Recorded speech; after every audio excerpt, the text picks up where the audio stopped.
औज़ुबिल्लाहिमिनश्शैतानिर्रजीम बिस्मिल्लाहिर्रहमानिर्रहीम। अस्सलामु अलैकुम बच्चों।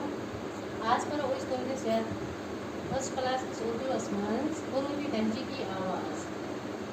हुरूफ़ी तहजी जब अपनी असली हालत में होते हैं तो पढ़ते वक्त इनकी आवाज़ की असर भी होती है, जैसे अलिफ, बे, जीम, दाल, कीफ वगैरह।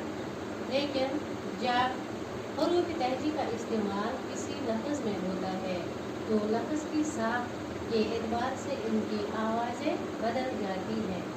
जैसे हम लेंगे यहाँ पे कीफ को। जैसे शुरुआत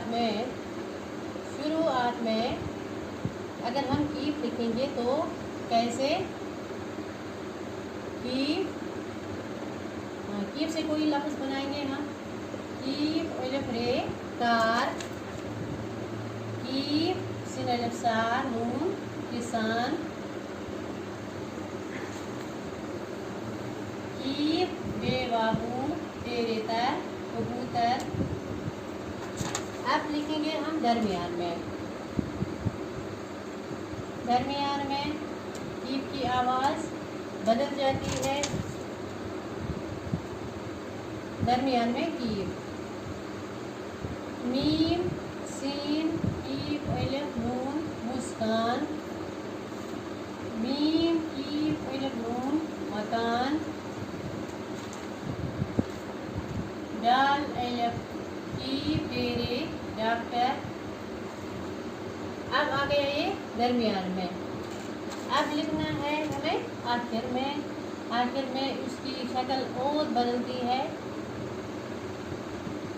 शक्ल भी बदलती है और पढ़ने में भी आवाज़ भी बदलती है। कि अलिफ ये की एक, दाल अलिफ की डाक, अलिफ दाल रे की अदरक। अब हम यहाँ समझ पाए हैं कि हरूफ की शक्ल मुख्तलिफ जगहों पे बदलती है और हरूफ की आवाज़ भी मुख्तलिफ जगहों पे बदलती है। जैसे हमने लिखा यहाँ पे शुरुआत में कि साफ दिखाई देता है और साफ उसकी आवाज़ भी निकलती है, कार किसान कबूतर। दरमियान में ये आधा तो कम पड़ता है, मुस्कान मकान डॉक्टर। आखिर में एक ये पूरा की पढ़ने में भी आता है और सुनने में भी, एक डाक अदरक।